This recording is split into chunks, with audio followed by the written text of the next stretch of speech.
ஸ்பெயினில் நடைபெறும் தமிழ்நாட்டின் முதலீட்டாளர் மாநாட்டில் பங்கேற்றுள்ள தமிழ்நாடு தொழில்துறை அமைச்சர் மாண்புமிகு டிஆர்பி ராஜா அவர்களே, ஸ்பெயின் நாட்டிற்கான இந்திய தூதர் திரு தினேஷ் பட்நாயக் அவர்களே, ஸ்பெயின் நாட்டின் பொருளாதாரம் மற்றும் வர்த்தகத்துறையினுடைய தலைமை இயக்குநர்களே, ஸ்பெயின் வர்த்தக சபையின் சர்வதேச இயக்குனர் அவர்களே, ஸ்பெயின் இந்தியா கூட்டமைப்பின் தலைவர் அவர்களே, ப்ரோகா நிறுவனத்தின் சர்வதேச இயக்குனர் அவர்களே, கைடன்ஸ் தமிழ்நாடு நிறுவனத்தின் மேலாண்மை இயக்குனர் அவர்களே, ஸ்பெயின் நாட்டின் முக்கிய நிறுவனங்கள் மற்றும் தொழில் அமைப்புகளுடைய நிர்வாகிகளே, புவனாஸ் தர்தாஸ், கிராசியாஸ் போர் அசிஸ்தீர் ஆர் நுவெஸ்தரோ ஈ வந்ததோ. ஸ்பெயின் நாட்டின் தலைநகரான மேட்ரிட் நகருக்கு நான் வருகை தருவது இதுவே முதல் முறை. உலகின் மிகப்பெரிய ஜனநாயக நாடான இந்தியாவில் இருக்கும் தமிழ்நாடு என்ற மிக முக்கியமான மாநிலத்தில் மக்களால் தேர்ந்தெடுக்கப்பட்ட முதலமைச்சராக நான் இருக்கிறேன். எங்களது கட்சி 75 ஆண்டுகளுக்கு முன் தொடங்கப்பட்டது. 6 முறை அந்த மாநிலத்தில் ஆட்சிக்கு வந்துள்ளது. திருவள்ளுவரை நீங்கள் கேள்விப்பட்டிருப்பீர்கள். அவர் தமிழ் மொழியில்தான் திருக்குறளை எழுதினார். அவரது திருக்குறள் உலகின் 200 மொழிகளில் மொழிபெயர்க்கப்பட்டுள்ளது. அத்தகைய பெருமையும் பாரம்பரியம் கொண்ட மாநிலத்திலிருந்து நான் வந்துள்ளேன். கால்பந்து விளையாட்டில் புகழ்பெற்ற நாடு ஸ்பெயின். ஸ்பெயினை நான் இன்னும் சுற்றி பார்க்கவில்லை. நான் பார்த்த வரையில் கலைகளின் நாடாக காட்சியளிக்கிறது. உங்களது கலை உணர்வு ஒவ்வொரு கட்டிடத்திலும், தெருக்களிலும், ஒவ்வொரு மூலையிலும் உள்ளது. அழகான நிலப்பரப்பும் துடிப்பான கலாச்சாரமும் இணைய பெற்று மக்கள் மகிழ்ச்சியாக வாழும் நாடாக ஸ்பெயின் நாடு விளங்குகிறது. பழம்பெரும் வரலாறும் பாரம்பரியம் பெற்ற இந்த நாடு போன்றே வரலாற்று பெருமை கொண்ட தமிழ்நாட்டின் சார்பாக இங்கு வந்து உங்களை சந்திப்பதில் நான் பெரும் மகிழ்ச்சி அடைகிறேன். உலகிலேயே அதிகம் பேசப்படும் 2வது மொழியாகவும் 20 நாடுகளின் அதிகாரபூர்வ மொழியாகவும் விளங்கும் ஸ்பானிஷ் மொழி போலவே எங்களது தமிழ் மொழியும் பாரம்பரியமிக்கது. கிட்டத்தட்ட 5000 ஆண்டுகளுக்கு மேல் பழமை வாய்ந்த இலக்கிய மரபை கொண்டுள்ள மொழி எங்கள் தமிழ் மொழி. ஸ்பெயினுக்கும் தமிழ்நாட்டிற்கும் ஒரு மிக பெரும் ஒற்றுமை இருக்கிறது. காளை அடக்குதல் விளையாட்டு ஸ்பெயினின் தேசிய விளையாட்டாகவும் பாரம்பரிய விளையாட்டாகவும் விளங்குகிறது. எங்கள் தமிழ்நாட்டிலும் பாரம்பரிய விளையாட்டான ஜல்லிக்கட்டு எமது கலாச்சாரத்தின் சின்னமாக உலக புகழ் பெற்று விளங்குகிறது.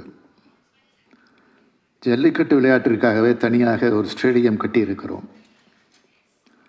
வருங்காலத்தில் தமிழ்நாட்டிற்கு நீங்கள் வரும்போது அதனை நீங்கள் பார்க்கலாம். ஐரோப்பிய ஒன்றியத்திலே 4வது பெரிய பொருளாதார நாடாக ஸ்பெயின் விளங்குகிறது. 8 ஃபார்ச்சூன் 500 நிறுவனங்கள் மற்றும் 20 ஃபார்ச்சூன் 2000 நிறுவனங்களும் ஸ்பெயின் நாட்டை தலைமையிடமாக கொண்டு செயல்படுகின்றன. தமிழ்நாட்டுடன் வணிக உறவு மேற்கொள்ளும் ஐரோப்பிய நாடுகளில் 6வது பெரிய நாடாக ஸ்பெயின் உள்ளது. ஐரோப்பிய ஒன்றியத்தில் 4வது பெரிய பொருளாதாரமாக ஸ்பெயின் திகழ்வது போல இந்தியாவின் 2வது பொருளாதாரமாக தமிழ்நாடு விளங்குகிறது. இந்த 2 பொருளாதாரங்களுக்கும் நிறைய தொடர்புகள் உள்ளன. கெஸ்டாம்ப் கமேசா, ரோகா, உருபேசர், இண்டிஹிம், ஆம்போ, பபேசா, ஆர்பினாக்ஸ், கோர்லான் ஆகிய முக்கிய ஸ்பானிஷ் நிறுவனங்கள் எங்கள் நாட்டில் தற்போது செயல்பட்டு வருகின்றன. இந்த பொருளாதார உறவுகளை மேலும் வலுப்படுத்தும் விதமாக உங்களுடைய முதலீடுகளை தமிழ்நாட்டில் மேற்கொள்ள வேண்டும் என்று கேட்டுக்கொள்வதற்காக நான் இங்கு வந்துள்ளேன். இதற்கு முன்பு ஐக்கிய அரபு நாடுகள், ஜப்பான், சிங்கப்பூர் ஆகிய நாடுகளுக்கு சென்று முதலீடுகளை ஈர்த்துள்ளேன். தொடர்ச்சியாக அமெரிக்கா, ஆஸ்திரேலியா ஆகிய நாடுகளுக்கு செல்ல இருக்கிறேன்.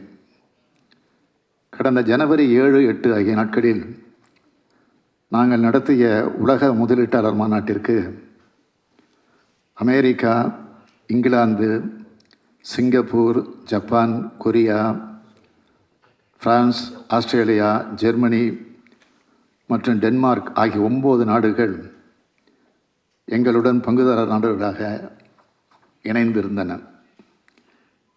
மேற்கு ஆஸ்திரேலியா மற்றும் தைவான் பொருளாதார மற்றும் கலாச்சார நிறுவனங்களும் எங்களுடன் இணைந்து செயல்படுகிறார்கள். 30 நாடுகளைச் சார்ந்த 100க்கும் மேற்பட்ட நிறுவனங்கள் எங்கள் மாநாட்டிற்கு வந்திருந்தார்கள். மிக பெரும் தொழில் நிறுவனங்களான ஹுண்டாய், டாடா போன்ற நிறுவனங்கள் தங்கள் முதலீடுகளை பன்மடங்கு அதிகரித்துள்ளன. 130க்கும் மேற்பட்ட ஃபார்ச்சூன் 500 நிறுவனங்கள் தமிழ்நாட்டில் நமது திட்டங்களை நிறுவியுள்ளதே தமிழ்நாட்டு முதலீட்டுக்கான சிறந்த சூழல் அமைந்துள்ளதற்கு இது ஒரு சான்று. இதன் தொடர்ச்சியாக ஸ்பெயின் நிறுவனங்களும் தமிழ்நாட்டை நோக்கி வர வேண்டும் என்று கேட்டுக்கொள்கிறேன்.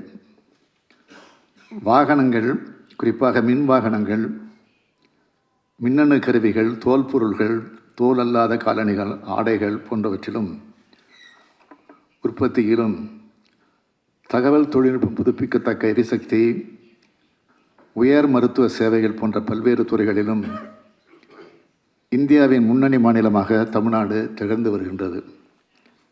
இந்த துறைகளிலும் வான்வெளி மற்றும் பாதுகாப்பு, உயிர் அறிவியல் மற்றும் உயிரிய தொழில்நுட்பம், மருந்துகள், உணவு பதப்படுத்துதல், உப்பு நீக்கம் மற்றும் நீர் சுத்திகரிப்பு ஆகிய துறைகளில் உங்களின் மேலான முதலீடுகளை மேற்கொள்ளுமாறு ஸ்பெயின் முதலீட்டாளர்களை நாங்கள் கேட்டுக்கொள்கிறோம்.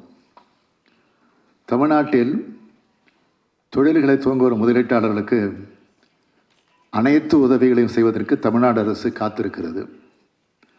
பல்வேறு தொழில்களை மேற்கொள்ள உகந்த சூழலையும் திறன்மிக்க மனித வளத்தையும் உறுதி செய்வதோடு பல்வேறு தொழில் கொள்கைகளின் உயர் சலுகைகளையும் அளிக்க இருக்கிறோம்.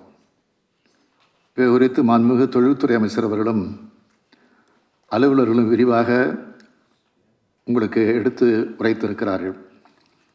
எனவே தங்களது முதலீடுகளை தமிழ்நாட்டில் மேற்கொள்ள வேண்டும் என்று மீண்டும் வேண்டி கேட்டுக்கொண்டு விடைபெறுகிறேன். நன்றி, வணக்கம்.